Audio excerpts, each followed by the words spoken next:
सरकार चलाने की बात कह रहे थे, वहीं दूसरी तरफ राहुल और अखिलेश दोनों ही अलग रूप में दिखे। इसके साथ ही उनकी पार्टियां भी, खासकर इंडिया ब्लॉक के नेता प्रदर्शन करते हुए नजर आए, वो भी सदन के बाहर। दरअसल आज से 18वीं लोकसभा के सत्र की शुरुआत हो गई और इस सत्र में सभी सांसदों का शपथ ग्रहण समारोह चल रहा है, जिसमें से पीएम नरेंद्र मोदी, गृह मंत्री अमित शाह, रक्षा मंत्री राजनाथ सिंह समेत कई सांसदों ने शपथ ली। वहीं दूसरी तरफ इससे पहले एनडीए ने ओडिशा से सांसद, बीजेपी के सीनियर नेता और लगातार 7 बार से सांसद भर्तृहरि महताब को लोकसभा का अस्थायी अध्यक्ष यानी प्रोटेम स्पीकर के तौर पर शपथ दिलाई।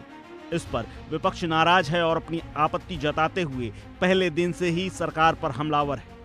विपक्ष का कहना है कि सरकार ने इस पद के लिए कांग्रेस सांसद के सुरेश के दावे की अनदेखी की है, जो कि सबसे सीनियर और 8 बार से सांसद है। प्रोटेम स्पीकर को लेकर विपक्ष ने संसद के बाहर प्रदर्शन किया। प्रदर्शन में बड़ी संख्या में नेता शामिल हुए। वहीं दूसरी तरफ राहुल से लेकर अखिलेश यादव तक संविधान की प्रतियां लिए हुए बाहर विरोध दर्ज कराते हुए दिखे। अखिलेश अपनी पार्टी के 37 सांसदों के साथ हाथ में संविधान की प्रतियां लेकर पहुंचे और गेट पर ही प्रदर्शन करने लगे। खास बात यह थी कि समाजवादी पार्टी के नेताओं के गले में खास लाल रंग का गमछा पड़ा हुआ था। अखिलेश यादव समेत पूरा विपक्ष प्रोटेम स्पीकर के सबसे सीनियर सांसद को प्रोटेम स्पीकर नहीं बनाए जाने से खफा है। इसके साथ ही परंपरा तोड़ने का आरोप तक लगा रहे हैं। कांग्रेस अध्यक्ष मल्लिकार्जुन खड़गे ने प्रोटेम स्पीकर को लेकर के बड़ी बातें कही हैं। जनता हमारे साथ थी, लेकिन मोदी जी संविधान को तोड़ने की कोशिश की है।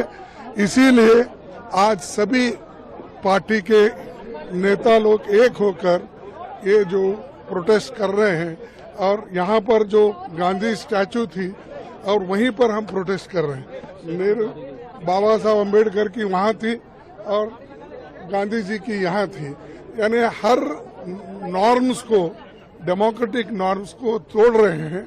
इसीलिए आज हम ये दिखाना चाहते हैं, भाई मोदी जी आप संविधान के तहत चलिए। इमरजेंसी की बात नहीं, देखो 100 बार यही बात बोलेंगे और इमरजेंसी के 50 साल हो रहे बोले तो तुम इमरजेंसी से without declaring emergency you are doing it.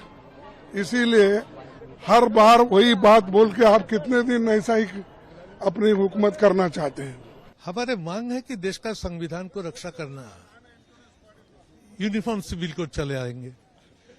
कभी सेकुलरिज्म संविधान में रहे कि ना रहे हम लोग नहीं पता है। हमारे भारत बांग्लादेश में एग्रीमेंट होते हैं, वो पश्चिम बंगाल के सरकार को बुलाते नहीं, एक तरफा सब कुछ कर लेते हैं। तो हम लोग चाहते हैं कि देश का संविधान की भीत मजबूती से रहे। इंडियन कॉन्स्टिट्यूशन बहुत कष्ट में ये हम लोग अर्जित किया, इसको रक्षा करना, ये अष्टादश लोकसभा का पहले दिन से हम लोग सरकार को एक दिशा दिखाने के लिए आज ये कर्मसूची में भाग लिया। बीजेपी के ओडिशा से सांसद और सीनियर नेता भर्तृहरि महताब को लोकसभा का स्थायी स्पीकर बनाया है और इसका पहले दिन से ही विपक्ष विरोध कर रहा है। जब नाम की घोषणा हुई थी तभी विपक्ष ने सवाल खड़े किए थे, लेकिन अब एक बार फिर से संसद सत्र शुरू हुआ है तो हंगामे के साथ ही विपक्ष ने सरकार के ऊपर इस पद पर सांसद के सुरेश की दावेदारी की अनदेखी का आरोप लगाया है, जो 8 बार से सांसद हैं। और इसी के साथ ही 18वीं लोकसभा के संसद सत्र के दौरान पहले ही सत्र में दोनों सदनों में भयंकर टकराव के आसार दिखाई दे रहे हैं। इस खबर में फिलहाल इतना ही। अपडेट्स के लिए बने रहिए वन इंडिया हिंदी के साथ।